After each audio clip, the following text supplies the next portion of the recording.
La ciencia social nació para sustituir a un Dios cuyas profecías ya no daban cuenta de lo que ocurría en nuestras sociedades. La pregunta por excelencia ha sido siempre el cambio social. Y me temo que pasados unos cuantos siglos seguimos sin ponernos de acuerdo. ¿Qué es una revolución? ¿Qué hace que las sociedades cambian? Al final, lo más que nos atrevemos a afirmar es si nos gustan o no nos gustan. La Revolución Inglesa de 1640 y su correlato en 1688, la Revolución norteamericana, la Revolución francesa, la Revolución rusa, la cubana, la nicaragüense. Un legado del siglo XX es que se ha extendido la democracia, pero al tiempo que se ha extendido, se ha vaciado. Y eso nos sitúa en una enorme paradoja.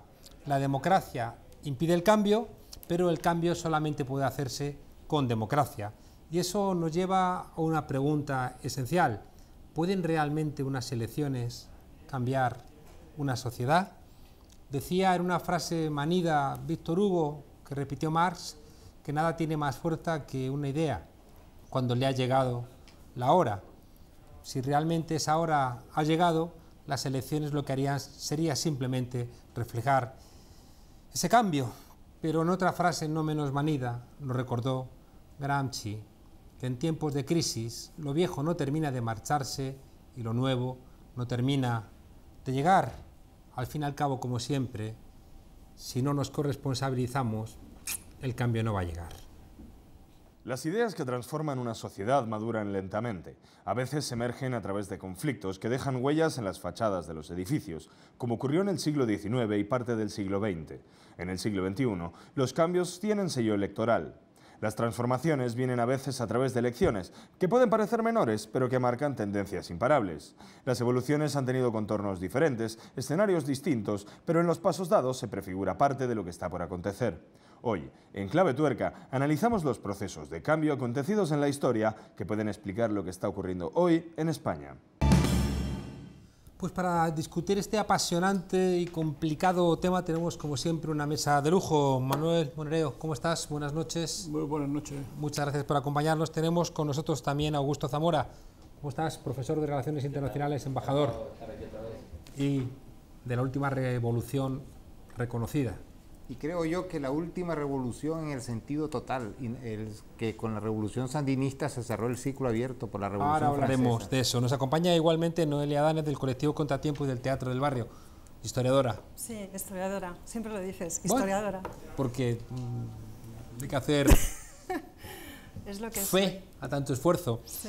Nos acompaña también esta noche Emilio Silva, presidente de la Asociación para la Recuperación de la Memoria Histórica. Emilio, buenas noches. Buenas noches. Y también Gabriel Vitullo, profesor de Ciencia Política de la Universidad Federal Rio Grande do Norte de Brasil. Hola, Juan La primera pregunta es algo que es casi evidente. Siempre en el contexto de España solemos recordar que las elecciones municipales del 14 de abril del 31 marcaron el comienzo de la Segunda República, que el bono de Tuñón de Lara lo señaló como la edad de plata, ¿no?, de nuestro país. ¿Las elecciones municipales pueden cambiar la España actual? Empezamos contigo, Manolo. Hombre, poder pueden, ¿no? Aunque yo creo que si hablamos de estas próximas que tenemos, creo que puede ser el inicio de un ciclo de cambio.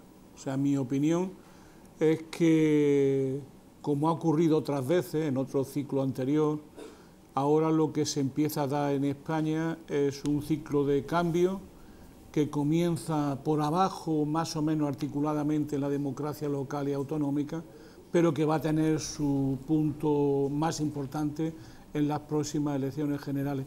Por cierto, que en el año, efectivamente, vino la República, pero nunca hay que olvidar que las elecciones más importantes, al final no fueron las de la República, fueron las del 36, y eso no terminó bien.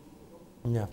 Augusto, latinoamericano, las elecciones realmente, unas elecciones, aunque sean municipales como es el caso, ¿puede cambiar realmente un país?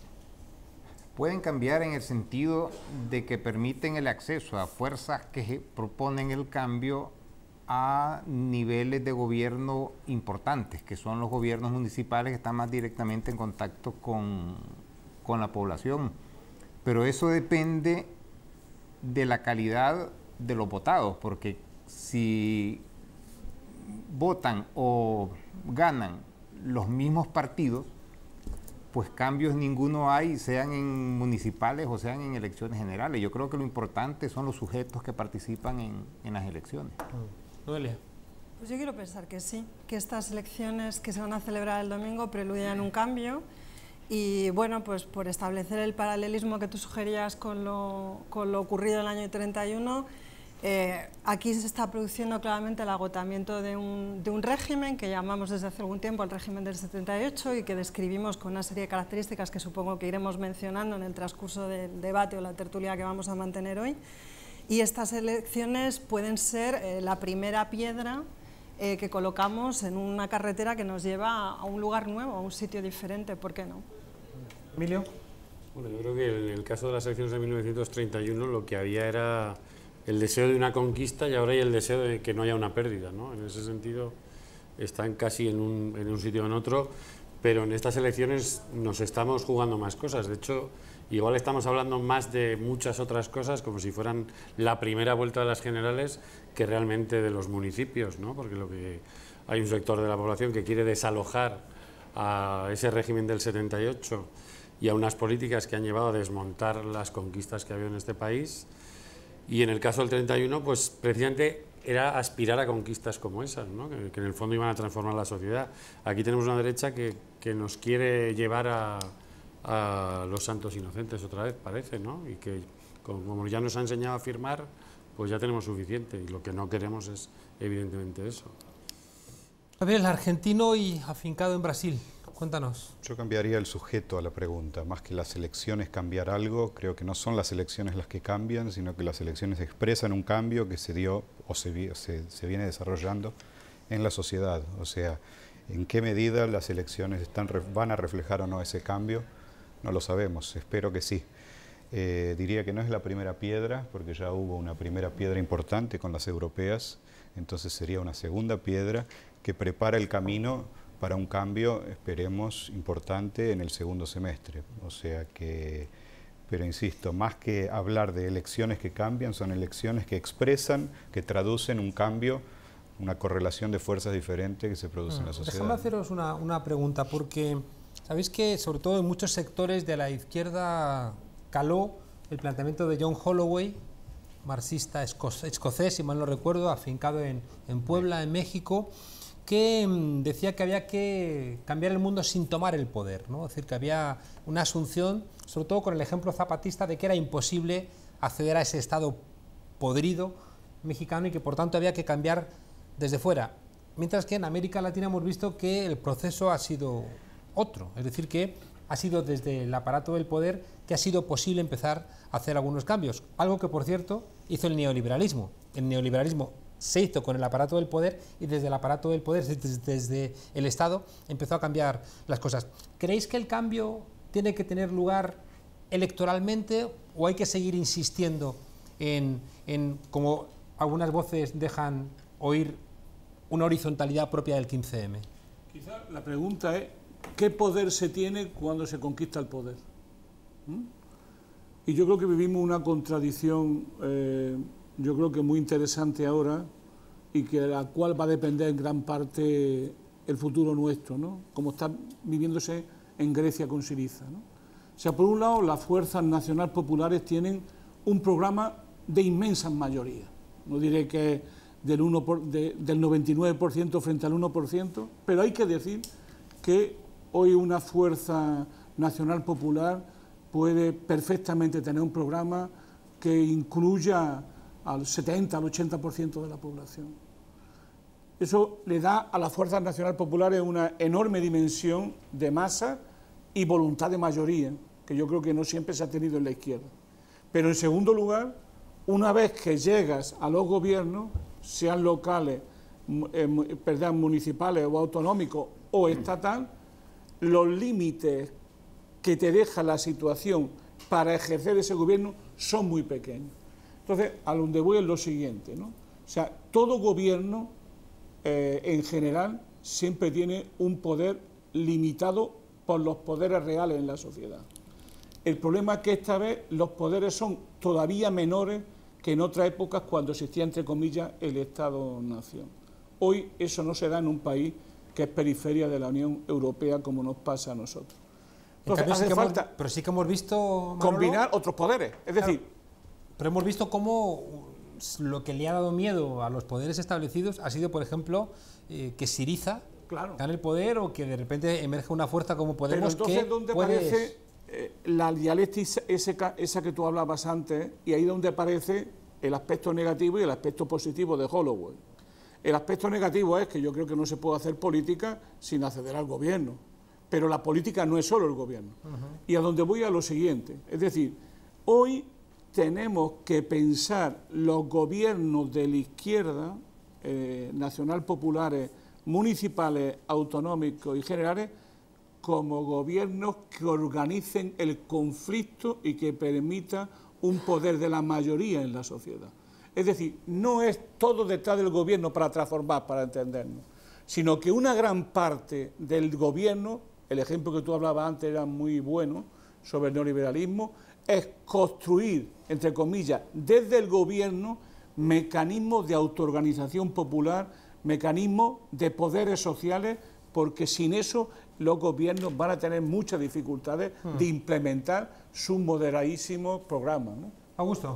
Yo creo que hay que entender algo que es básico en este mundo, y es que una cosa es el gobierno y otra cosa es el poder.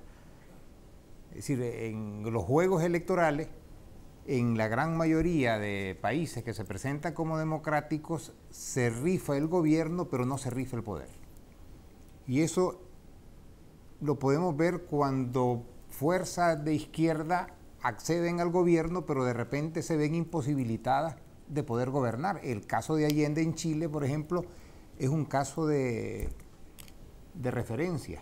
En Nicaragua, con la revolución sandinista, que se tenía el gobierno y se tenía el poder, pero el poder era un poder limitado, porque a veces el mismo subdesarrollo, la pobreza de un país, determina que aunque tengas el poder de un país, como no tienes los recursos, las posibilidades de hacer un cambio de fondo se ven rápidamente boicoteadas.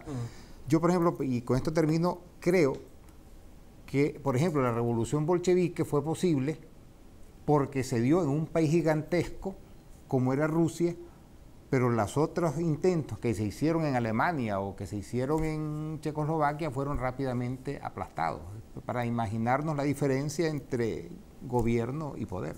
Oriente y Occidente. Gabriel. Yo creo que por un lado no podemos, más que creo, estoy convencido de que no podemos menospreciar las elecciones, son un campo de batalla importantísimo, una herramienta fundamental para el cambio social, pero al mismo tiempo no podemos resumir la democracia apenas a su dimensión electoral, que es lo que suele hacer la ciencia política dominante. Muchas veces nuestros colegas, profesores, aquellos que responden a la orientación dominante... Que te interrumpa, me escribía un alumno diciendo que le preguntó a un catedrático afamado de ciencia política afincado en Salamanca que por qué nunca mencionaba la ciencia política crítica. Y dijo, es que eso es un oxímoron, es decir, la ciencia política solamente versa de las instituciones que rigen la política y por tanto no puede ser crítica, por tanto solamente tenemos que explicar lo que existe. Exactamente, esa es la ciencia política cómplice, es la ciencia política que es funcional al mantenimiento del sistema, y contra esa ciencia política existimos algunos, lamentablemente somos minoritarios, pero que consideramos que si bien lo electoral es muy importante, lo electoral no es lo único que cuenta en un proceso democrático. Nos quieren hacer creer que la democracia se resume a votar cada 2 o 4 años y después callarse la boca, y bueno, sabemos que la democracia es mucho más que eso, por eso relaciono esto con mi respuesta anterior cuando digo los cambios no se producen en la elección, los cambios son previos a la elección y la elección refleja, traduce en términos cuantitativos, cristaliza un proceso de cambio que se da en la sociedad, ¿no? Entonces, en fin, creo que uno de los errores clásicos de la izquierda, de cierta izquierda, fue no darle el valor suficiente al tema electoral. Ahora no caigamos en el otro extremo, de sacralizar lo electoral y creer que solo con ganar una elección ya podemos empezar a cambiar el mundo. Noelia. No, claro, sí. Una de las reivindicaciones de las mareas, por ejemplo, ahora mismo es que si el resultado de las elecciones, en primer lugar municipales y autonómicas, pero eventualmente las generales, es positivo en el sentido de que aparecen gobiernos con composición nacional popular de izquierdas, tiene que haber un compromiso por parte de estas fuerzas políticas, una vez instaladas en las instituciones, para mantener esta esfera pública que está viva, por lo menos desde el 11M, y seguir haciendo valer todas esas reivindicaciones que tenían que ver con ampliar las posibilidades de representación de una democracia que tenía déficits y problemas muy evidentes. Hace poco en un programa aquí también hablamos de esto, ¿no? De la necesidad de articular una esfera pública, de la necesidad de que esas voces se escuchen, de la necesidad de que esas identidades tengan una traducción política. Entonces hay que estar atentos a eso también. Es verdad que se ha focalizado mucho el esfuerzo y la energía en las elecciones y que eso es necesario, pero está pendiente ver cómo es posible mantener lo otro vivo, ¿no? ¿Cómo hacemos esto? Dejadme haceros otra pregunta. Tengo la sensación de que el agotamiento de lo que llamamos el régimen del 78, para la gente que nos escucha, un régimen en ciencia política hace referencia a las instituciones políticas, a los actores políticos, a las reglas del juego y a las interacciones de estos tres aspectos, ¿no? Y que se suelen articular también con bloques, ¿no? Históricos, es decir, con grupos de gente que encuentran intereses comunes que sostienen, ¿no? Ese entramado. Decía que tengo la sensación de que hay cierto consenso destituyente, pero no hay consenso constituyente. Es decir, que hay un enfado difuso que no termina de cuajar en la necesidad de un cambio más concreto, que en otros momentos de la historia sí que los ha habido. Os pregunto, aunque fueran abstractos, ¿no? Pero que entroncaban. Es decir, que en los grandes cambios políticos en otros momentos, incluso los más recientes, había, aunque fueran como lemas, pero esos lemas traducían una transformación. Eso tengo la sensación de que lo estamos de alguna manera difuminando. Bueno, yo con respecto a esta y a la anterior pregunta, yo quería comentar que no sabemos hasta qué punto la sociedad española con esta crisis, hablaba Manuel de la autoorganización, no sabemos hasta qué punto desea autoorganizarse o va a repetir una delegación en el poder político, es decir, toma, quiero cambiar, cambia, ¿no? Hemos estado aquí 30 años y ha sido una crisis económica la que ha traído la crisis política, ¿no? Igual se muere la crisis económica y se muere la crisis política. Yo creo que parte de la respuesta, y por ejemplo en el año 31 fue así, es qué va a hacer la sociedad, ¿no? En el 82, si no hubiera existido un golpe de Estado antes del 82, posiblemente en la victoria del PSOE hubiera reaccionado de otra forma la sociedad, ¿no? Pero el golpe de Estado precisamente fue una vacuna que aquí se está intentando utilizar con el tema del miedo. Ahora en Barcelona, CIU está haciendo una campaña contra Ada Colau con el tema del miedo brutal en estos últimos días, ¿no? Pero yo no sé hasta qué punto la sociedad, a raíz del 15M, ha tomado la madurez y esa conciencia se ha convertido realmente, o se ha extendido el hecho de que no se va a convertir en una delegación la elección, ¿no? Sino que vamos a seguir construyendo ese cambio y que lo que ocurra en las elecciones puede ser un acelerador o un ralentizador, pero ahí vamos a ver hasta qué punto la sociedad española puede volver a delegar y... El problema es quizás preguntar dos cosas, ¿no? ¿Qué entendemos realmente como crisis de régimen? ¿Y qué es lo que ha provocado la crisis del régimen? Por ejemplo, yo creo que la clave no es la crisis económica, sino el cambio de modelo social que ha propiciado las políticas de crisis. Es decir, para mí, el problema de fondo es que lo que podamos llamar es pacto social implícito, lo que queramos, que tiene que ver con los derechos sociales básicamente, se ha roto porque los poderes fácticos lo han roto. Es decir, para decirlo así finamente, en la división europea del trabajo que nos toca a España ya no le toca un modelo con derechos sociales y con una mano de obra que gestionada, basada en el pleno empleo, en los contratos indefinidos, etc. Es decir, nos toca un nuevo modelo económico-social que implica la desaparición de facto, la incompatibilidad de facto del capitalismo emergente en nuestro país con los derechos sociales. Primer punto. Segunda cuestión, ¿qué crisis de régimen? ¿No? Es lo que tú estás planteando ahora, ¿no? Porque muchas veces hablamos de lo electoral, pero quizás no entramos en que lo electoral tiene su propia dinámica, que ha marcado mucho lo social desde arriba también. Por ejemplo, ¿no? La campaña del miedo. O sea, la crisis del régimen, ¿qué es? ¿Qué es lo que está abriéndose en España ahora? lo que se está viendo es, para decirlo así brutalmente, una lucha entre el cambio y la reacción, una lucha entre lo que podamos llamar el proceso destituyente y un proceso constituyente, entre lo viejo y lo nuevo. Podemos darle muchos nombres, pero eso es una lucha en gran parte a muerte. Hay experiencias personales que algunos habéis tenido de que no es una lucha cualquiera, es una lucha de demolición, es una lucha sistemática, es una lucha que se ve con Manuela Carmena, que se ve con Ana Colau, es decir, es una lucha donde los viejos poderes se organizan y se articulan para impedir el cambio. ¿Por qué? Porque en esa lucha hay un proceso a la vez de cambio, pero también de lo que podamos llamar de involución, de restauración. Y en España, si algo ha caracterizado a la derecha española y al capitalismo español, es que periódicamente trae una restauración. Vamos de restauración en restauración. Lo que ocurre es que esta restauración lo que nos está situando es en un territorio del subdesarrollo económico y social y de una democracia oligárquica, es decir, de una democracia basada en el dinero y solo en lo electoral.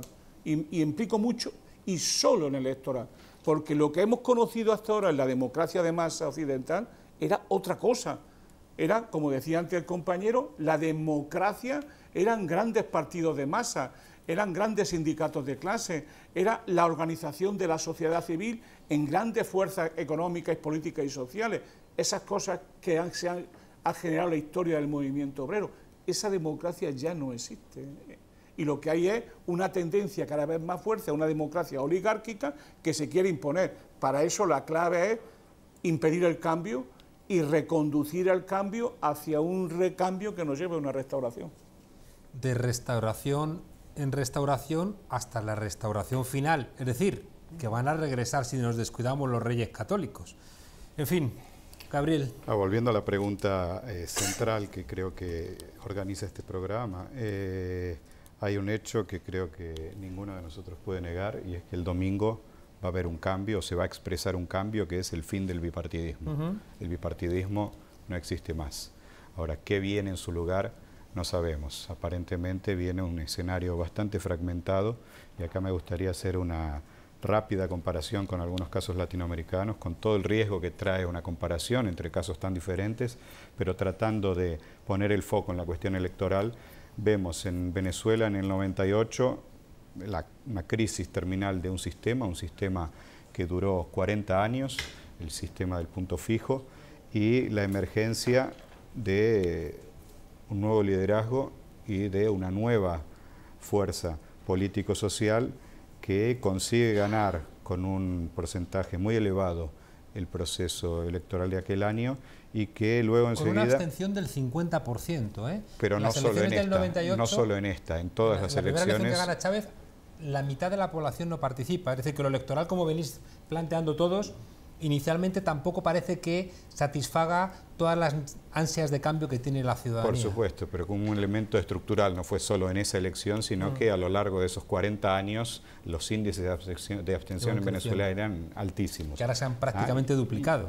Y ahora, bueno, justamente, pero el tema, en el 98 entonces vemos ese cambio en Venezuela, en el 2002 la elección de Luis Ignacio Lula da Silva en Brasil, 2005 en Bolivia, en la misma época la elección de Correa en Ecuador, y estos casos, de los cuales en todos surge una fuerza claramente mayoritaria, pueden ser contrastados con el caso de Argentina en el 2003, donde lo que emerge es una feroz fragmentación, el fin del bipartidismo tradicional que había marcado la política argentina a lo largo de varias décadas, o sea, la idea de peronismo versus radicalismo, y en esa elección gana un presidente con el 22% de los votos, Néstor Kirchner, y ahí entonces vemos que en realidad no es la elección la que produce el cambio, sino que después de la elección hay que construir una legitimidad que no sale de las urnas. Me da la impresión, puedo estar diciendo cosas muy fuera de lugar, pero en estas comparaciones, insisto, que siempre traen sus riesgos, pero me da la impresión que en España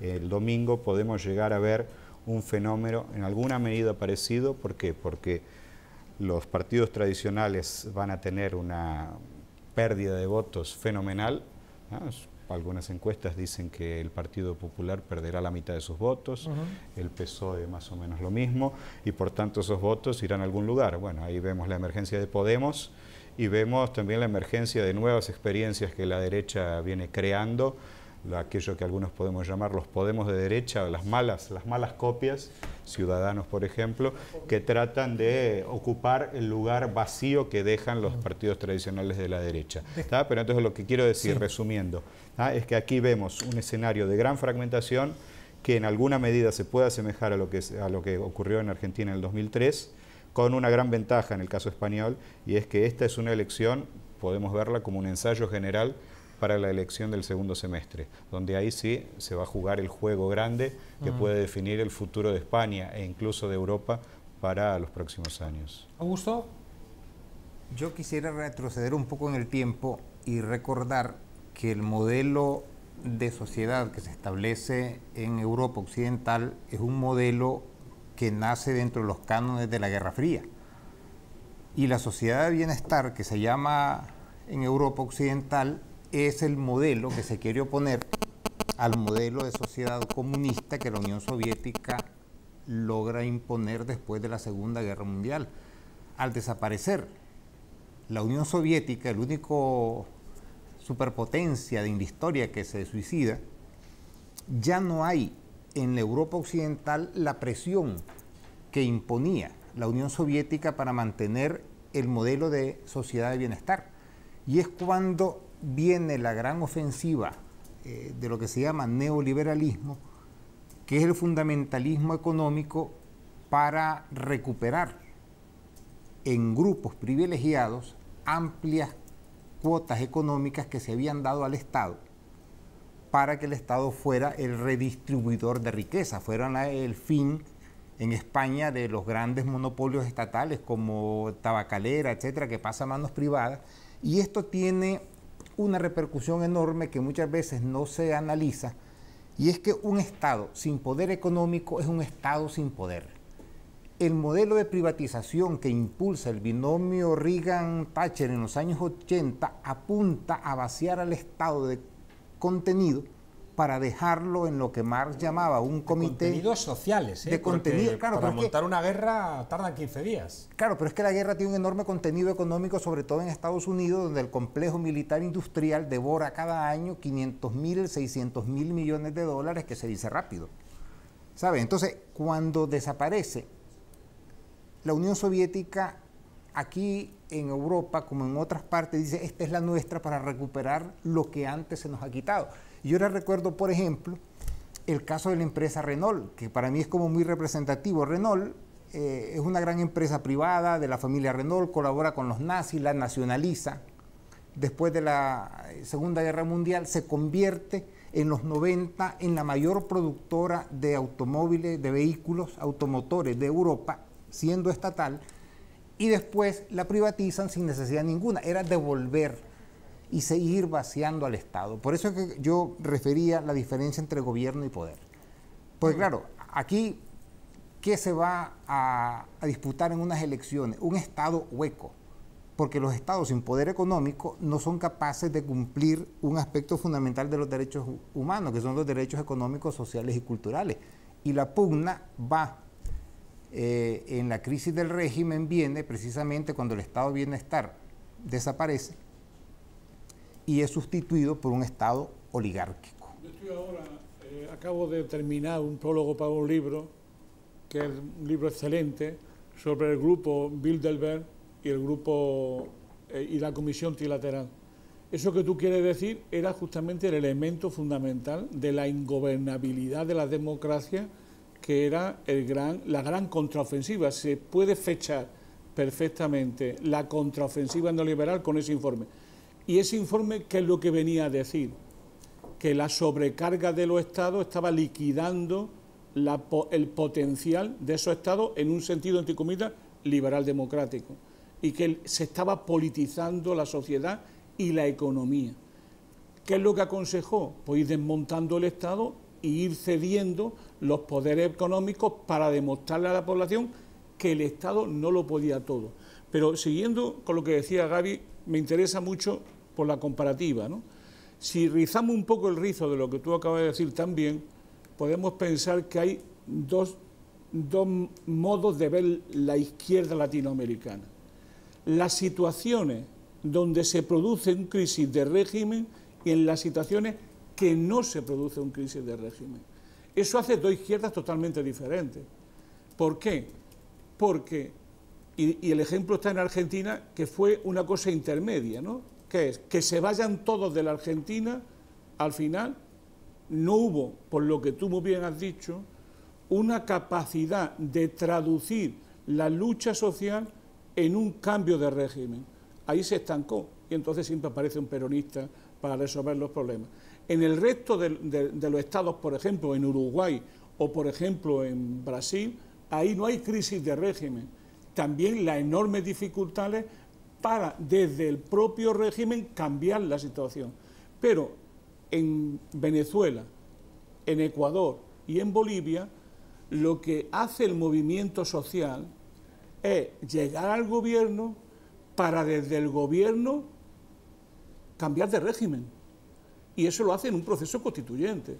Yo creo que esa es la clave también de este país ahora. Es decir, si el movimiento social y su traducción electoral tiene la fuerza suficiente en las próximas elecciones generales para convertir lo que podemos llamar una crisis de régimen larvada en un proceso constituyente de empoderamiento general que se transite hacia un nuevo régimen de carácter democrático, nacional, popular, etc.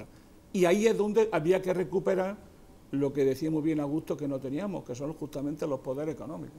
Claro, pero dejadme que os lo plantee desde otro ángulo. En las crisis que hemos conocido, la única crisis que ha sufrido la derecha es electoral, porque seguían incólumes en su poder económico, en su articulación social, en su control de la intelectualidad. Y lo que entra en crisis, por ejemplo, en América Latina, es la izquierda tradicional de ese modelo bipartidista. Por tanto, la pregunta es, ¿no es lo que hay que reconstruir ese ámbito que antaño ocupaba la izquierda y que tiene que ser reinventado de una manera más amplia? Es decir, Lula reinventa de una manera más amplia, el propio Chávez renuncia a los aspectos tradicionales de la izquierda y convoca a sectores mucho más amplios, igual ocurre con Correa, igual ocurre con Evo Morales, y en el caso de Europa parece que nos cuesta más entender esto. Es decir, que el eje izquierda-derecha no funciona porque lo que no funciona ya es la izquierda, no porque no funcione la derecha. Y por tanto, lo que parece que hay que impugnar es precisamente la inexistencia de ese espacio. Por ejemplo, en los años 20 en España, ¿cuál era la izquierda y cuál era la derecha? Era muy difícil. La derecha era la derecha era el Partido Conservador, la izquierda era el Partido Liberal, son los que se turnaban, son los que tenían el poder. ¿Qué apareció? Un tercer espacio, que fue un espacio nacional popular, en gran parte encabezado por el Partido Socialista Obrero Español, que era la gran fuerza de masa junto con el anarquismo que había. ¿Qué ocurrió? Que las elecciones del 31 dan inicio a un nuevo régimen y la característica de ese nuevo régimen es la transformación de los sistemas de partidos.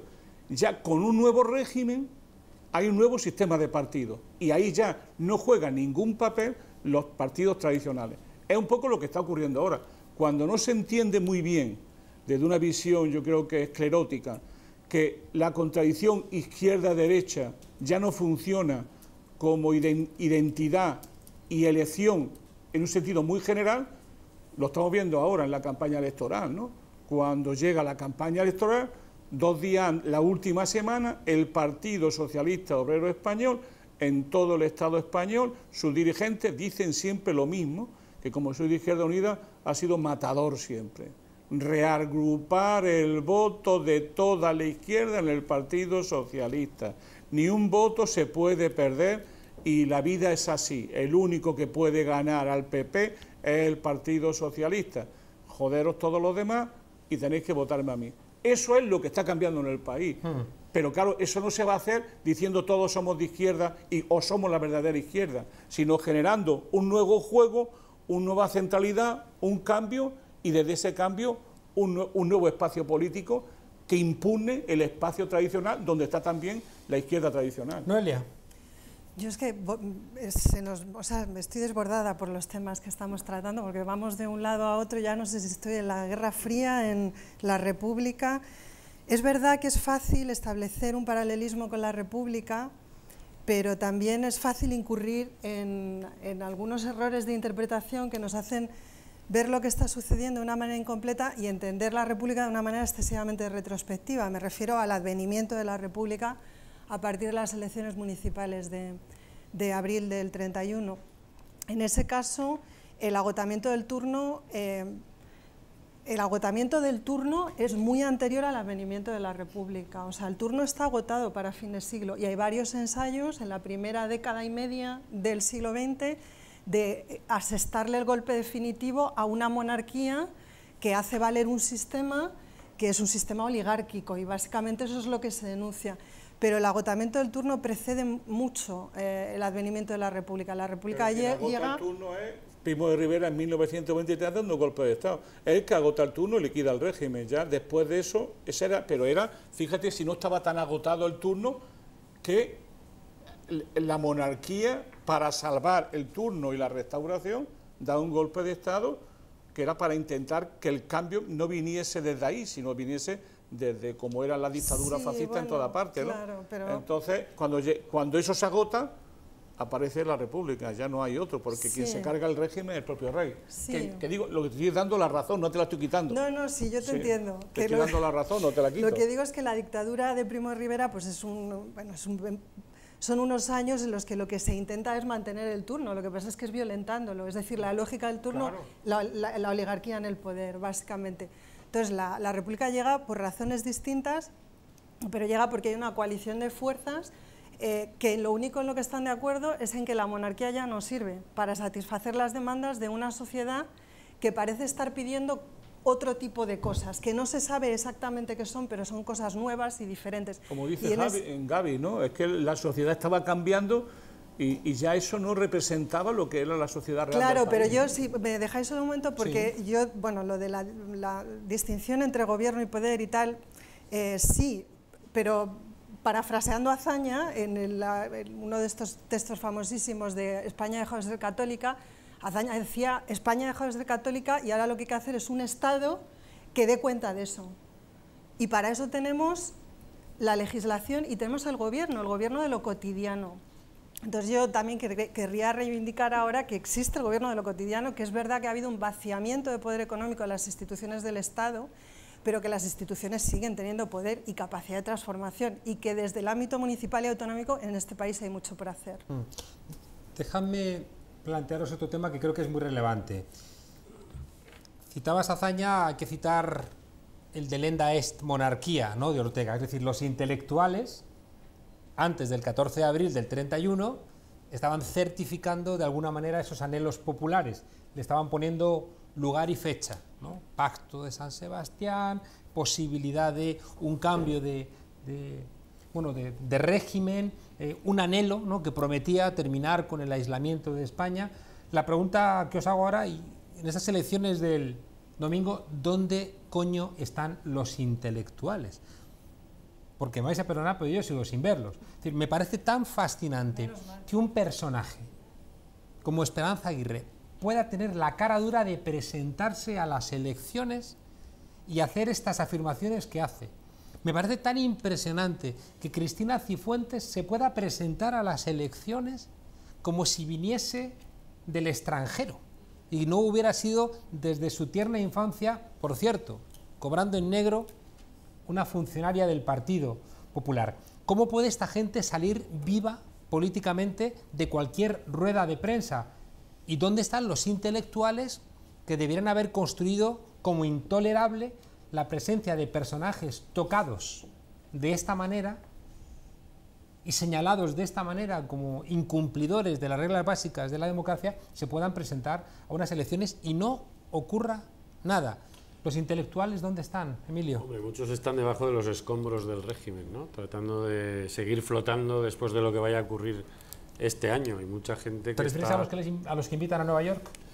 Me refiero a, bueno, pues a muchos de ellos. Puedo hablar de Antonio Muñoz Molina, gente que reflexiona sobre todo lo que era sólido y lo que está intentando es que su suelo siga siendo sólido después de estas elecciones. Yo realmente he oído muy pocas voces con respecto a eso. Una ha sido Emilio Lledó, que ha dicho a ver si el domingo vuelve la decencia, ¿no? Así sobrevenido porque le han dado un premio, ¿no? Y de pronto ha tenido la oportunidad de hablar. Pero yo creo que eso significa precisamente la cantidad de estómagos agradecidos que tenía ese régimen, ¿no?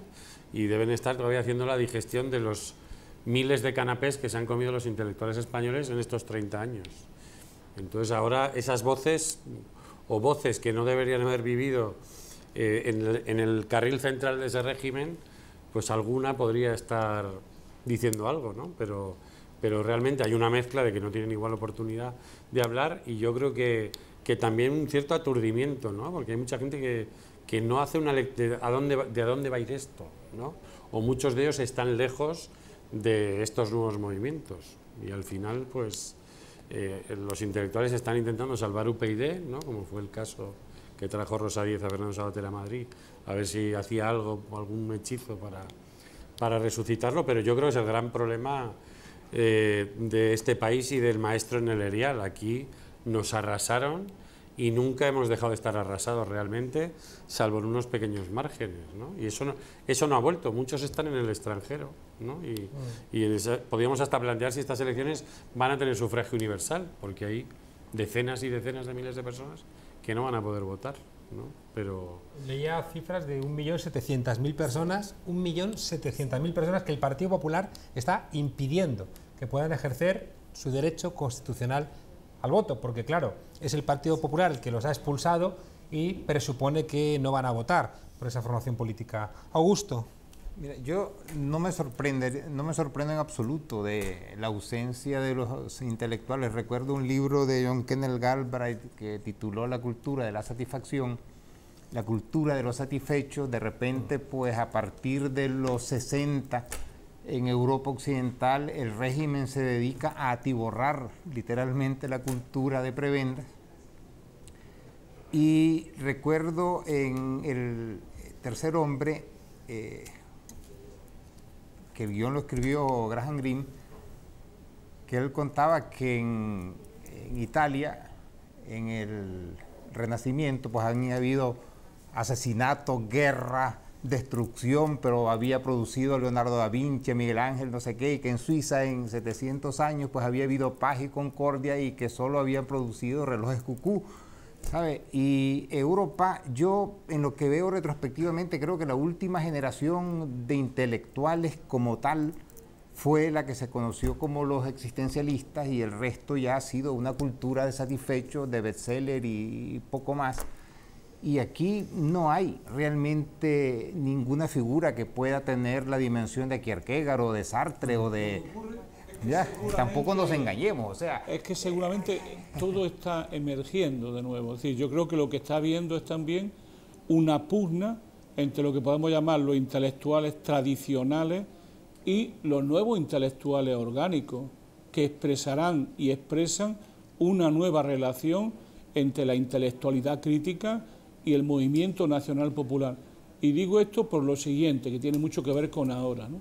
Cuando uno hace un ejercicio de sociología de intelectuales y de sociología de la sociología, y uno ve, por ejemplo, el fenómeno Podemos, cuánto ha significado en el mundo intelectual, no solo los que han hablado, los que han dicho, los que han criticado, sino los que lo han analizado, uno ve que hay un componente altísimo de resentimiento de la vieja clase intelectual contra estos PNN, por decirlo a mi vieja usanza, que no solamente han sido PNN, diremos que no del montón en general, sino PNN más o menos cualificados, que a su vez hacen política y que al final pueden ganar. Es decir, hay como toda una cultura del desprecio, sobre todo en la academia, de muchos intelectuales, muchos de ellos orgánicamente ligadas, no digo orgánicamente en el sentido de militantes, al Partido Socialista Obrero Español, que en eso se ha especializado mucho, a través de las cátedras, a través de la distribución de las cátedras, etcétera, donde ese tipo de intelectual que ha estado siempre defendiendo en último lugar al régimen, a este régimen y a ese partido en el régimen, son los que han reaccionado con virulencia terrible ante estos niñatos que vienen de Podemos, que vienen de la Camedia, que muchos fueron alumnos míos y que se atreven a hacer política, en la grande y encima cuestionar mi mandarinato. Yo creo que eso es una reacción de lo que yo atisbo, que es una nueva generación de intelectuales comprometidos con la gente, con las personas, y que han roto el principal elemento que impedía esa relación, que era el elitismo, que ha sido la característica más sobresaliente de los intelectuales españoles en este último periodo. Agregar un punto en todo este debate intelectual, y es que vivimos en la era de la comunicación, como se llama, los mass media, etcétera, pero con la particularidad de que hay una gran concentración de los medios en un grupo reducido de personas o de empresas. Y la cultura se ha hecho parte del mercado consumo. Y el mercado, por supuesto, pone lo que vende y lo que no vende desaparece. Yo creo que en eso, también aquí en Europa, no hay espacios. O sea, hay libertad, pero como la de Estados Unidos, donde Noam Chomsky puede decir cualquier discurso que quiera, pero no lo publica nadie de los grandes medios, y él vive siempre en las áreas, digamos, aledañas o residuales de los medios de comunicación, a pesar de que lo respeten, etcétera, etcétera. Que a veces se cuela alguien, ¿no? Como Goytisolo, ¿no? En el premio Cervantes, haciendo... Bueno, y allí está Democracy Now! Y aquí está la tuerca también. Por eso, en ese sentido, en la línea de lo que planteaba Manolo y lo que acaba de aparecer aquí, hay intelectuales e intelectuales. O sea, cuando hablamos de intelectuales creo que tenemos que especificar mejor a quiénes nos referimos, y ahí por ahí recuperar al propio Gramsci cuando clasifica los diferentes tipos de intelectuales. Y yo creo que en España, no conozco demasiado siendo de afuera, pero pueden ser minoritarios, pero hay una serie de intelectuales en cuanto a individuos y en cuanto a colectivos. La tuerca es uno de ellos, tú mismo es otro, eres otro, intelectuales contrahegemónicos, intelectuales diferentes y intelectuales que no vienen precisamente a legitimar el régimen, sino al contrario, a tratar de superarlo, ¿no? Entonces, en fin, creo que tampoco debemos ser injustos de decir los intelectuales, y todos los intelectuales no sirven, porque hay honrosas excepciones que no son tan pocas. Y un segundo comentario que quería hacer para alguien que viene de afuera y que no conoce en profundidad la política española, pero que me llama mucho la atención, es la foto de estas señoras que acabas de nombrar en las puertas de los taxis, ¿no? Hay 900 taxis en la ciudad de Madrid, cada taxista gana 50 euros durante toda la campaña para tener estampada la foto de una de estas dos señoras, y el mensaje es por el cambio. Suena muy extraño, ¿no? El cambio... No, que vayan ellas por el cambio. No, suena en taxi, si el cambio muy extraño. Pero es que eso no extraña, recuerden. Pero digamos, como para que sepamos que hay... Pero yo creo que hay luz en el final. Decía Juan Carlos... Me acuerdo, y mucho, en mis años de los 20 y pico, cuando todavía vivía en Argentina, parecía que el menemismo no iba a terminar nunca, y el menemismo un día terminó. Entonces, sí, yo creo que está llegando la hora, y la hora está cada vez más cerca, ¿no? Aquí en España. Perdón, Emilio, y luego No, vamos. quería decir que eso demuestra lo corrompida que está nuestra sociedad, que como hablabas tú, el hecho de que alguien como Esperanza Aguirre, al que por lo visto le está molestando mucho estos días que va en Mamá Gürtel en las redes sociales, pueda, después del tránsito político que ha hecho, digamos que presentarse casi impecablemente a unas elecciones y tener oportunidad de disputar el poder en una ciudad como Madrid, pues eso yo creo que es la demostración de que este país todavía tiene un eje roto que no se ha recompuesto, y quizá el cambio es recomponer algo que se nos quedó roto por detrás, ¿no? Y realmente hacer una recuperación de la democracia y no una transición a la democracia, que igual ya lo habíamos hecho en los años 30, por volver a lo de los años 30. Yo puse el otro día, y tiene que ver con el tema de hoy, en una red social, una foto que era un montaje entre el 14 de abril del 31 en la Puerta del Sol y debajo una foto del 15M. y se lió una debajo de la foto impresionante. Pero, ¿Por qué? No, de gente a favor y gente muy... ¿Pero qué tiene que ver eso? Yo hice un comentario, digo, bueno, de vez en cuando hay en esta sociedad alguien que intenta levantar un poco la cabeza y llegan con un palo. Y entonces empezó ahí una bronca, porque ¿qué tenía que ver una cosa con la otra, no? Pero yo creo que el 15M fue igual un susto. Y si el lunes empezamos a decir si nos representan, ¿qué pasará con ese susto, no? ¿Dónde se irá? Pasó en las elecciones europeas, fijaos que uno de los lemas por excelencia del 15M era que no nos representan, y cuando en la plaza del Reina Sofía algunos de los eurodiputados electos, ¿no?, aparecieron a celebrar el resultado, la gente nos recibió diciendo que sí nos representa, lo cual fue también de alguna manera chocante, porque había algo ahí que os lo voy a preguntar en cuanto volvamos, de algo que quiero enseñaros, y es preguntaros en qué medida la gente quiere realmente un cambio de régimen, o solamente quiere sustituir las élites, o realmente la gente quiere acabar con los excesos del sistema, o realmente ha tocado fondo todo este sistema, porque no hay mucha diferencia en el conjunto de los países europeos, y los que mantienen los sistemas y los que impugnan los sistemas se parecen bastante. En cualquier caso, sí que quiero enseñaros un vídeo, porque nos ha llegado de bastante buena fuente que el Partido Popular da por perdidas las elecciones del domingo. Todas las encuestas, y están tomando medidas que son preocupantes. Vamos a ver el siguiente vídeo. ¿Qué tal, amigos? Soy Joaquín Expósito. Soy aquí lo que se llama el encargado de la destrucción de documentos en Génova 13. No os creáis que es poca cosa. Aquí tengo el trabajo de esta tarde y aquí se destruyen más papeles de los que se fuma posiblemente Morgan Freeman, que no sé si habéis visto recientemente que ha dicho que le da fuertemente al fumeteo. Por ejemplo, documentos que tengo hoy. Declaración de IRPF, Esperanza. La gran mayoría de documentos son pues, tonterías, cosas, recibos del banco, operación púnica. Bueno, en fin, cosas rutinarias, la gran mayoría. Porque la gestión del Partido Popular en Madrid ha sido ejemplar y se ha dedicado a defender lo público. Por ejemplo, en casos como el de recalificaciones de la... No, esto a lo mejor... No. Gürtel, hombre, bueno, esto lo destapó Esperanza, de hecho, la Gürtel esta. También para adentro. Que se me satura la máquina, que no le damos try aquí ni nada al bicho, ¿eh?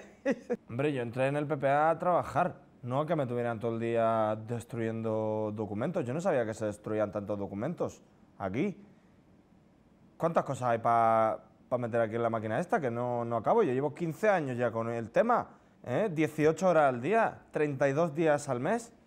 Y el único respiro que he tenido es esta entrevista, un segundillo para sentarme. Y aún así, te digo una cosa, no paro, ¿eh? No paro, que tengo más faena aquí. Juzgado de primer... Indemnización en diferido de... No.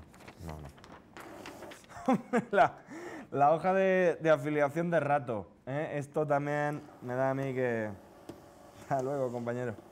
Oye, la factura de la reforma de la sede, nada, ¿no? No la queremos para nada, ¿verdad? Pues nada, fuera. No.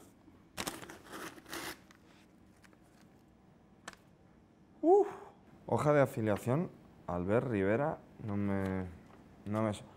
¿Te suena Albert? No, nada, fuera. Pero alguien ha pedido una tarjeta de crédito. Ya está el banco enviando tarjetas que no hemos pedido. Nada, para adentro también todo, ¿eh? Es que es duro. Es duro. En Madrid hace unos años ser del PP era como más guay, ¿no? Pero ahora esto es una destrucción, ¿eh? De papeles, claro, y de documentación, pero también... Si es que llevo esta peluca y todo, que me da vergüenza venir a trabajar aquí. Si es que es un escándalo.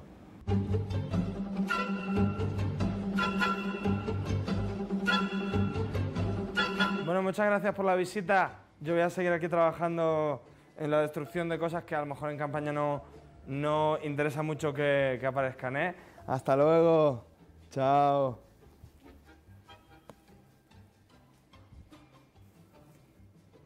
Me cago en estas cosas. Luego... Mariano, pásatela. Facu. ¿Cuánto trabajo te dan en esa sede? Vuelvo a la pregunta que os hacía, que me parece que sigue siendo relevante. ¿Es posible un cambio de régimen si la ciudadanía no es lo que está realmente buscando? Porque a lo mejor la discusión no es correcta. No hay tantos intelectuales porque los intelectuales solamente están en contra de los excesos del sistema. No hay tanta respuesta popular o no parece tan intensa como uno pudiera imaginar porque lo que se quiere es acabar simplemente con los excesos del sistema. Quizá el consumismo como ideología profunda de nuestras sociedades ha hecho bien su tarea. Noelia, habías levantado la mano. Sí, había levantado la mano. Bueno, yo creo que con los intelectuales, por retomarlo de antes y porque vuelves a mencionarlo ahora, lo que nos sucede, me parece a mí, es que anhelamos una figura que es una figura de otro tiempo. No es que echemos en falta intelectuales de izquierdas o críticos con el sistema, que también, es que echamos en falta a los intelectuales del siglo XX, que se definían por ser críticos con el sistema, que eso es lo que les diferenciaba, no tanto el discurso que generaban en torno a lo que estaba sucediendo, sino que su discurso siempre era de naturaleza crítica, es que es el affaire de Dreyfus, ¿no? O sea, es la referencia que tenemos en mente, y ese modelo de sujeto que tiene esa relación de confrontación permanente con el poder, es que ya no lo encontramos en el siglo XXI en Europa occidental y en Estados Unidos de maneras muy peculiares. Por un lado yo percibo eso, y por otro lado, no sé por qué te empeñas, Juan Carlos, en que la ciudadanía ha depuesto su actitud crítica y su estado de movilización en el que yo creo que está prácticamente desde hace 4 años, porque de verdad yo creo que va a haber unos resultados electorales muy interesantes el domingo y que vamos a ver que la gente está interesada en que se produzca un cambio de régimen. Un cambio de régimen quiere decir el fin del bipartidismo, la emergencia de nuevas fuerzas políticas con capacidad para representar otro tipo de cosas diferentes y para remozar este país en sus instituciones, en su constitución y en sus diferentes, digamos, dinámicas de poder. Hay unos informes que se hacen periódicamente para conocer la opinión pública de los países de la Unión Europea y de Estados Unidos y compararlo, ¿no?, sobre valores y demás. Una de las características que tienen estos informes es que se produce también una división radical entre centro y periferia de la Unión Europea. Mientras, podríamos decirlo así, los países centrales más ricos, con una situación intermedia de Francia, son países donde de alguna manera los esquemas neoliberales funcionan, los países del sur tienen dos cosas muy diferentes con los países del norte. Uno es el diagnóstico de la situación. Para los hombres y mujeres del sur, muy transversalmente, hay enemigos en esta crisis. Y estos enemigos son básicamente dos, que los grandes empresarios, los grandes banqueros y la clase política. Es decir, hay casi una proporción increíble de gente que dice que esos son los grandes enemigos. Y la segunda cuestión, la característica de todos los países del sur es exigir más Estado, exigir más derechos, exigir más poder para la gente. Es decir, la idea matriz que va a depender mucho lo que viene es la idea de la seguridad. Es decir, no de la seguridad que nos vende la derecha, sino de un concepto nuevo de seguridad que le dé vida a la gente que no tiene seguridad. O sea, la precariedad es sobre todo un estado general de inseguridad que genera miedo. Pero eso, Manolo, no es defensivo. No es recuperar lo que se ha perdido, no es nostálgico, no falta ese elemento de empuje que han tenido otros momentos de cambio. Es que el cambio debe de ser recuperador, y lo que nos va a hacer llegar a la gran mayoría y a quitarle el miedo al cambio es que seamos capaces de ofrecer un cambio recuperador, es decir, un cambio que va, por un lado, a recuperar los derechos perdidos, pero sabiendo, porque no ha demostrado la crisis, que lo de Marshall no es verdad, que las conquistas sociales son reversibles. Y por tanto tenemos que generar un nuevo tipo de Estado, un nuevo tipo de sociedad, un nuevo tipo de constitución que no solamente recupere los derechos, sino que cambie las relaciones de poder para hacer que los derechos sean irreversibles. Y yo creo que esa va a ser la dialéctica, es decir, la dialéctica es, así por decirlo ahí, un cambio recuperador, es decir, un cambio que recupere derechos y que lo garantice en un estadio superior, porque si no, no tienen garantía. Claro, pero la forma de ese estadio superior no está definido. Se define en la lucha, no hay como definirla previamente, ¿no? Y creo que hay un gran Pues se puede grado definir con de, paz, pan y trabajo. por supuesto, con algunas consignas que hoy no muerte, están, con algunas palabras de orden que hoy no están, y eso es lo que a muchos nos produce una gran incertidumbre y de no saber. Por eso se insistía por el papel de los intelectuales, es decir, dónde, por ponerle nombres hasta dónde o vamos a imágenes llegar, de cambio. hacia dónde vamos, ¿no? Hace una pregunta a los intelectuales, lo que tú dices en general, ¿no? Que para los intelectuales son algo más que lo académico, que sería un mundo muy amplio, además, en el día de hoy, ¿no? Donde todo lo que llamamos hoy las redes sociales y tal, están gestionadas por lo que Gramsci llamaría intelectuales, no tengo ninguna duda de eso.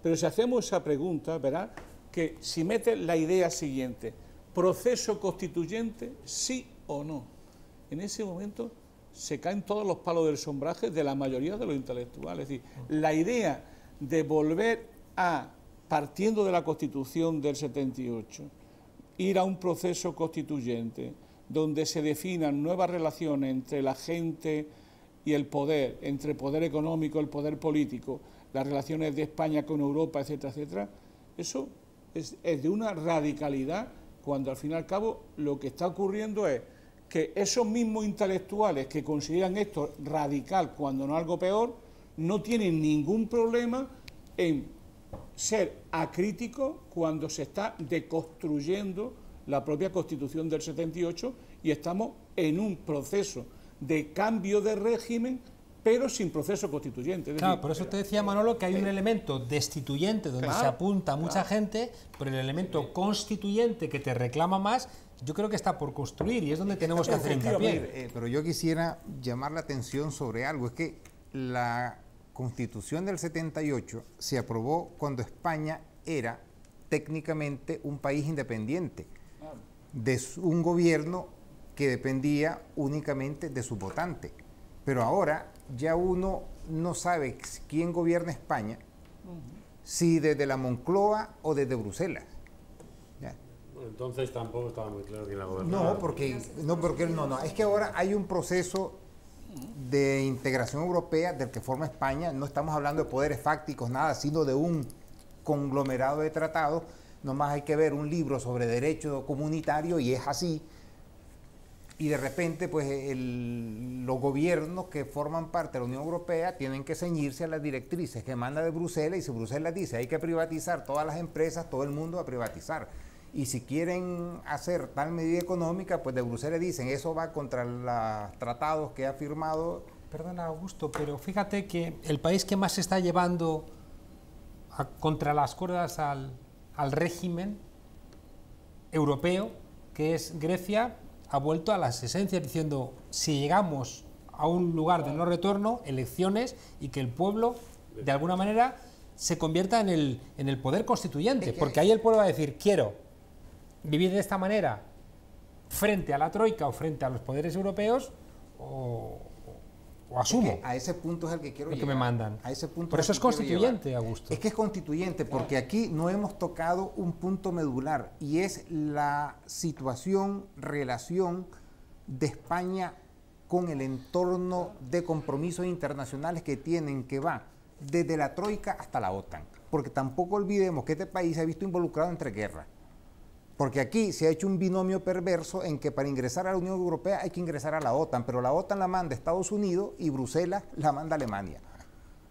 Entonces, el país está en una crisis que es una crisis nacional, pero con factores poderosos supranacionales. Gramsci le llamaría crisis orgánica. Claro, entonces aquí hay un problema pendiente, un debate de fondo, que no se ha llegado. Por eso yo creo que el compañero tiene razón, yo creo que estamos en el comienzo.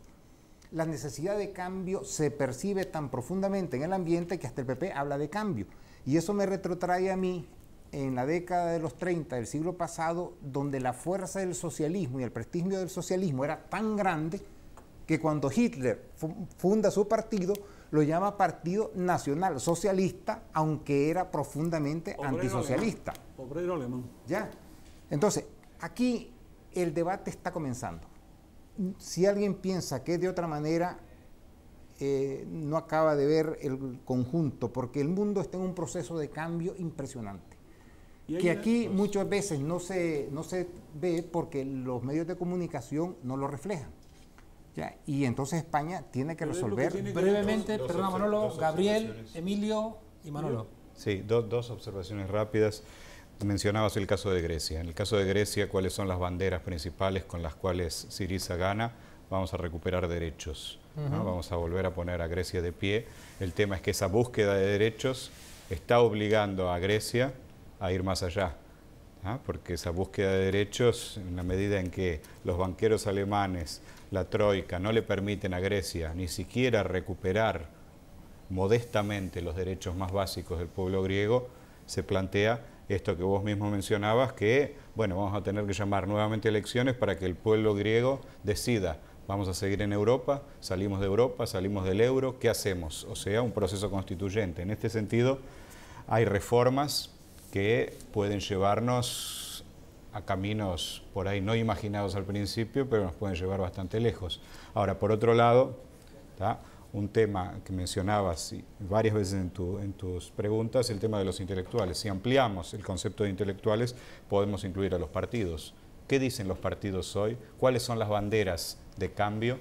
Y ahí incluyo a diferentes experiencias de izquierda, antiguas y nuevas. ¿Cuáles son las banderas, las palabras de orden hoy, más allá de recuperar derechos? Y eso creo que es una de las lagunas que hoy estamos... Yo creo que... Solo quiero agregar un último elemento, y es que en el 78 existía la peseta y se podía hacer una política nacional. Para exportaciones se devaluaba y no sé qué. Ahora ni siquiera se puede hacer política monetaria porque todo está sujeto al euro y el euro lo manda Alemania, que es el marco.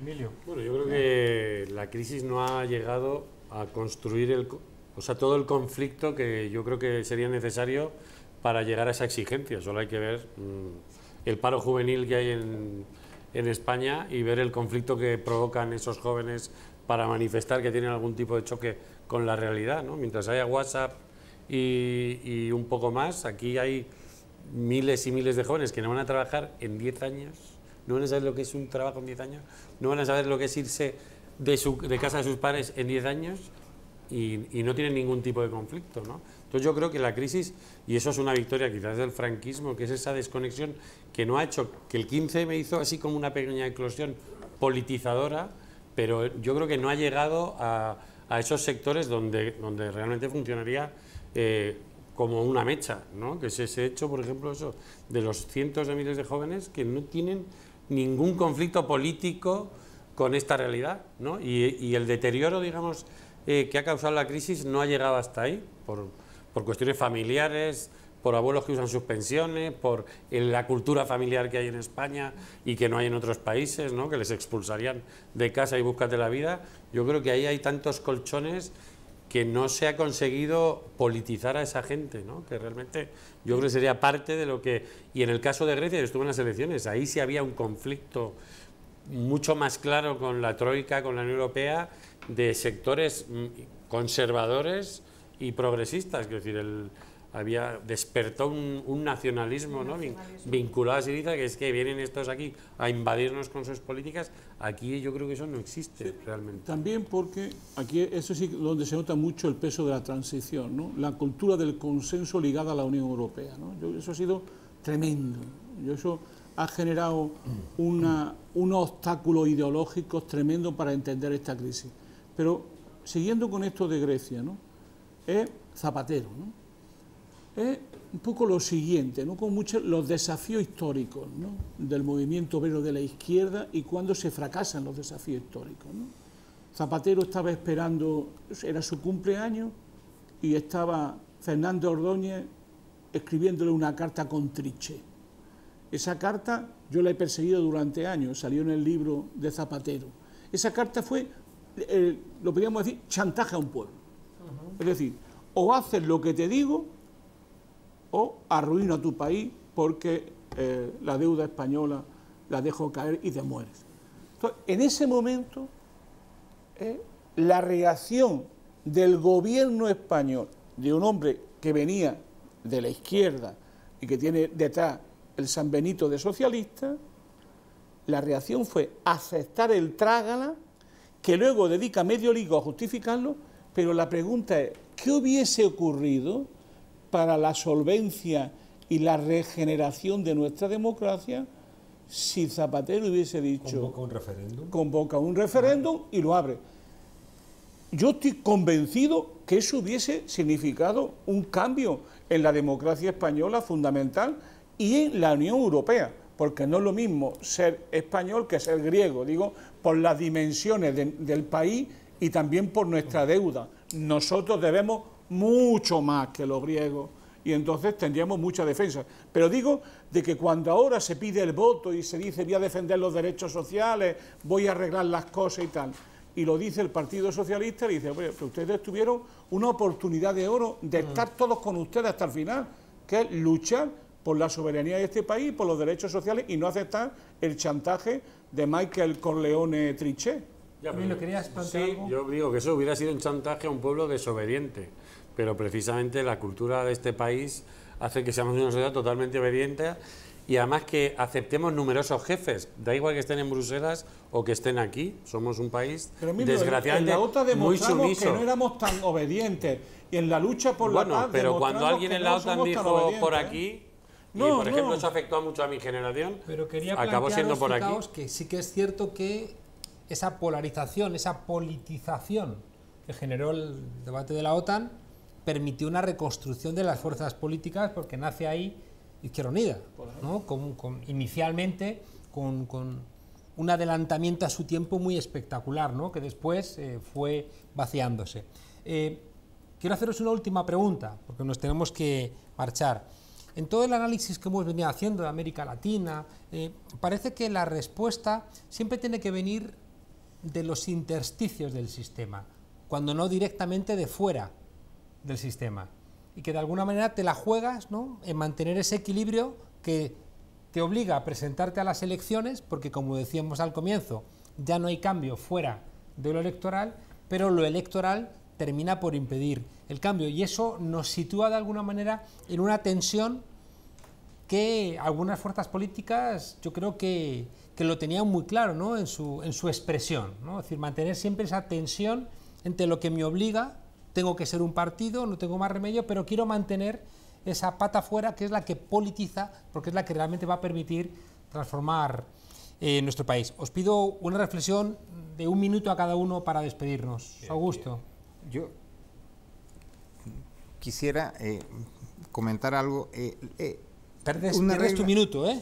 Una regla de juego fundamental de la Unión Europea es que no se pueden poner en juego las prácticas democráticas en la política de la Unión Europea. ¿Ya? Eso simplemente para cerrar. Yo creo que las elecciones son importantes, pero que aquí mismo, en la experiencia reciente de España, se ha visto que no solo las elecciones pueden generar cambios. Recuerdo que fue la huelga de los trabajadores del registro público lo que detuvo la privatización y han sido una serie de movilizaciones populares los que han obligado a parar. Creo que las elecciones van a reflejar un proceso de movilización popular bastante amplio que está en el ambiente, pero que no termina ni mucho menos en las elecciones de este domingo, sino que este domingo, digamos, es un paso más en una aventura maravillosa que esperemos lleve a España a un lugar que merece.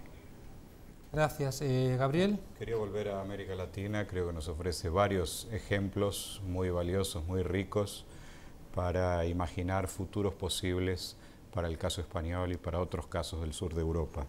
Y por un lado quiero poner el caso de Brasil, donde hubo un cambio en lo electoral importante con el triunfo del Partido de los Trabajadores en el 2002 y las sucesivas victorias en las urnas que llevaron a la reelección de Dilma Rousseff a fines del año pasado. Y sin embargo, algo que no se expresa en la vida política cotidiana, en la medida en que uno de los grandes errores imperdonables del PT fue no haber trabajado en pro de la repolitización de las clases populares brasileñas. Y ahora está pagando el costo, un costo altísimo, en la medida en que la crisis política, no solo política, económica y social brasileña, es bastante profunda y el Partido de los Trabajadores está sin saber muy bien qué hacer, ha perdido completamente la capacidad de convocar y de llenar plazas y avenidas, y la derecha está tomando el control de las calles. Si comparamos esto con lo que sucede en Bolivia, por ejemplo, donde llegaron a posiciones gubernamentales clave, el MAS y Evo Morales y el partido que él encabeza, pero del otro lado, ¿qué vemos? Las grandes masas populares siguen en la calle exigiendo, cobrando vivamente, y no abandonaron sus puestos de lucha. Entonces este es un contraste muy evidente y que nos muestra que la cosa no pasa tan solo por el plano electoral, ¿no? Y el caso argentino, con todas sus enormes contradicciones, uno de los grandes problemas que tiene hoy Cristina Kirchner es que no supo elegir o no pudo construir su sucesor. Va a haber elecciones en pocos meses en Argentina y todo indica que sea quien sea el que gane va a ser un candidato de derecha, incluido el propio partido de gobierno. Y bueno, con todas sus contradicciones, sin embargo, hay masas populares con un grado de politización mayor que años atrás, pero sin nuevos liderazgos, ¿no? Entonces, en fin, digo, casos contradictorios, ejemplos en los cuales mirarnos y ver hacia dónde va España. Muchas gracias, Emilio. Bueno, yo creo que hay mucha gente que no sabe lo que es una alegría electoral y quizás el domingo la conozca y vamos a ver cómo reacciona. ¿Qué supone esas vitaminas, ¿no?, en sectores sociales que en estos últimos años, digamos, que han ingresado a la política y que pueden ver, digamos, el fruto de toda esa lucha, lo que hablaba de las mareas, de que se convierte realmente en una conquista del poder político que yo creo que lo que tiene que hacer en este caso es politizar. Quiero decir, este país necesita ser politizado urgentemente para modificar los últimos 70 años que precisamente han sido un proceso en muchos casos de despolitización y entre otras cosas por hacer un borrado del pasado, ¿no?, de que tenemos realmente una tradición de lucha que incluso se vio en el 15M como había en ciertos sectores una especie de adanismo, de que parecía que no había una memoria de que aquí ha habido muchas luchas antes, ¿no? Y para mí la principal conquista para hacer esa politización es llegar a las aulas. O sea, el sistema educativo de este país es totalmente reproductivo y eso es una de las cosas que hay que erradicar inmediatamente y hacerlo productivo.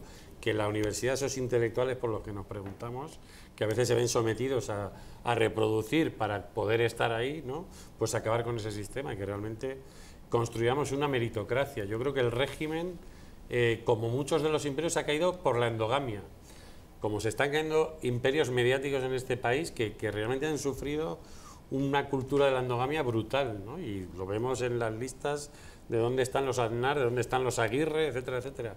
Y yo creo que precisamente hay que combatir eso creando un modelo que sea meritocrático, ¿no?, y que abra las puertas, entre otras cosas, a toda esa gente que se ha ido. Noelia.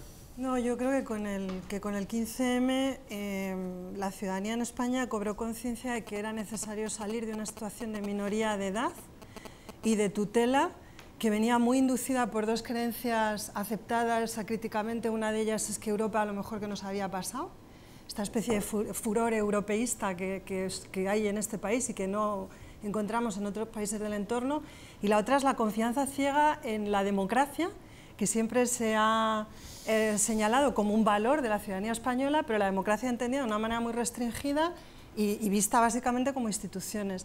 Yo creo que si el 15M ha despertado en los ciudadanos la conciencia de que es preciso superar las limitaciones que esta manera de vernos nos impone desde un punto de vista político, ahora lo que toca es, como dice Emilio, una vez que estemos en las instituciones, empezar a convertir esa necesidad de superar la minoría de edad en audacia política y empezar a hacer cosas y a desafiar y a jugar a hacer cosas nuevas y diferentes, ¿no?, fuera de lo establecido, digamos. Gracias, Noelia. Manolo.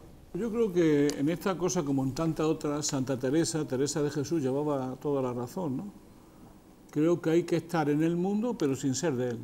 Yo diría que esa debe ser la estrategia transformadora de una fuerza nacional popular que acceda a los gobiernos locales y a los gobiernos autonómicos. ¿Por qué digo esto, no? Porque hay que aprender de la experiencia, ¿no? En la famosa transición, en las elecciones primeras, que fueron las democráticas, el ayuntamiento, fueron de las primeras importantes, donde se notó mucho el cambio. Una de las primeras cuestiones fue que ese cambio en el ayuntamiento fue en gran parte la liquidación del movimiento asociativo, de las asociaciones de vecinos y hasta del conflicto social.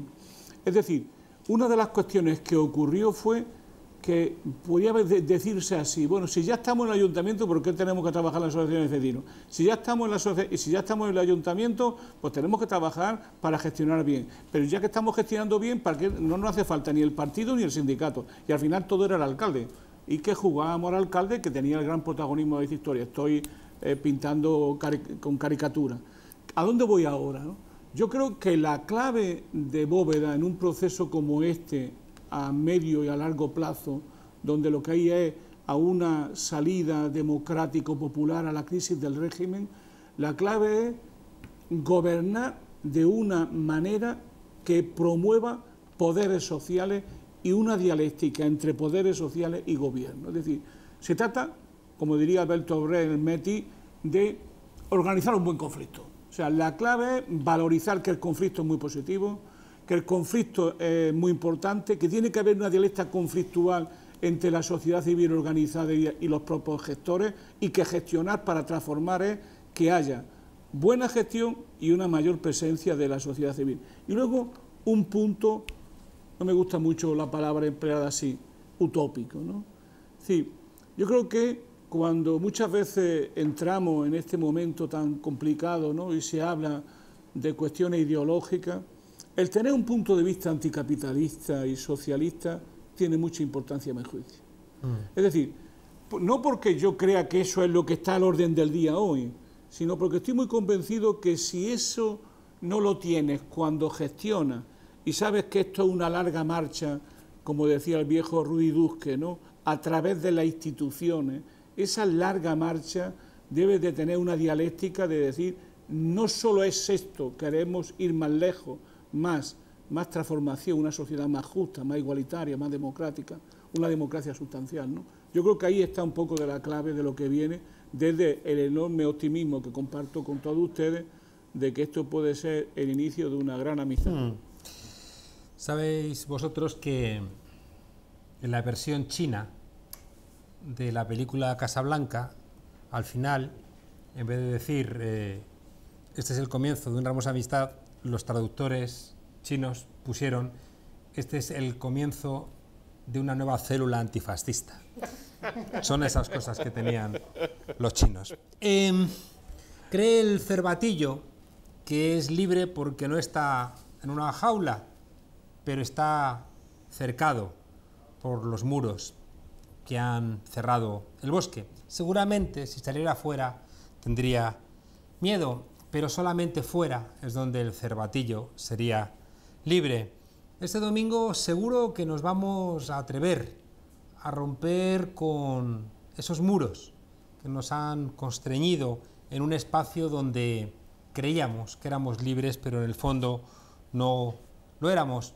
Y seguramente el primer paso lo vamos a dar y va a ser el comienzo de ese avance. Yo les prometo que el lunes casi seguro que a mamá Gürtel y a sobrina Gürtel les voy a cantar, ya que Wyoming no me deja, eso de volaré, wow. En fin, les dejamos aquí con nuestro grupo de rap Attack y la canción, a ver si yo me recuerdo cómo es la canción Verdades Olvidadas, nunca, mejor dicho, y el grupo Anarch Attack. Hasta la semana que viene, aquí en La Tuerca, ya saben, la única tertulia sin miedo y con memoria. Volaré.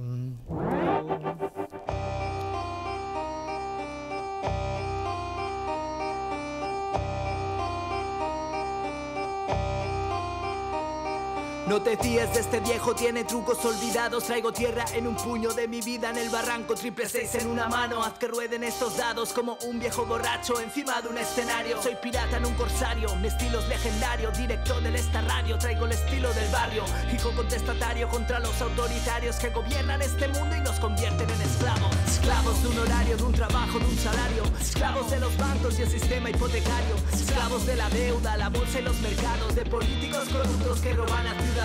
Atrapados en la tela de un sistema que si piensas diferente te condenan. Vivimos entre cadenas, no las ves, pero las sientes cuando apretan. Si te sales del camino tirarán de la correa. No hay victoria sin pelea, soy hijo de la guerra. Lucharé contra cualquiera que mi libertad someta. Como V de vendetta, aunque no lleve careta. Dejo sangre en la viñeta y mi alma de poeta. Ponle precio a mi cabeza y censura cada letra. Envía obedientes tus soldados en tanquetas. En tu mundo perfecto yo soy un problema, porque pienso por mí mismo, no como una marioneta. Date cuenta del mundo en que vives y las mentiras que cuentan. No hay independencia en la radio o en la prensa. La TV es un circo para conseguir audiencia. Duerme en tu cerebro como si fuera anestesia. Insulto inteligente sin insultar la inteligencia. Por esa empresa rosa y fútbol en abundancia. Y dicen que tú eliges por tener más a distancia, pero cambias de canal y no hay ninguna diferencia. Sociedad enferma, de sonrisa ciega. Enséñame los dientes aunque duela. Todo es apariencia en una falsa decencia. Verdades olvidadas son el alma y la conciencia. Verdades olvidadas. Verdades olvidadas. Verdades olvidadas. Verdades olvidadas son el alma y la conciencia. Verdades olvidadas. Verdades olvidadas. Verdades olvidadas. Verdades olvidadas son el alma y la conciencia. De pequeño nos enseñan a mostrar obediencia y perdemos la inocencia cuando vemos la injusticia. Pero dime en qué momento apareció la indiferencia que nos hace ser sumisos sin oponer resistencia. Levanta la cabeza o sírvela en una bandeja. Cuidado, no te la corten cuando hagas la reverencia. Al poder no le interesa cuando una persona piensa. Es como si fuera un virus que amenaza su existencia. Tiene la manera de manipular los medios para que tú solo veas todo lo que quieren ellos. Pero ellos solo quieren ser dueños del mundo entero y tenerte distraído de camino al cementerio. Yo me niego a formar parte de su juego donde la banca siempre gana y el peón cae primero. Venerando al dios dinero te dirán que somos libres mientras tragues su veneno. La libertad es imposible. El pastor es un lobo cuidando de las ovejas. Las que siguen al rebaño no le verán las orejas. Escribo esta historia al otro lado de la verja, esperando a que tú le saques la moraleja. Verdades olvidadas. Verdades olvidadas. Verdades olvidadas. Son verdades olvidadas. Verdades olvidadas. Verdades olvidadas. Verdades olvidadas son el alma y la conciencia. Verdades olvidadas. Verdades olvidadas. Verdades olvidadas. Son verdades olvidadas. Verdades olvidadas. Verdades olvidadas. Verdades olvidadas son el alma y la conciencia.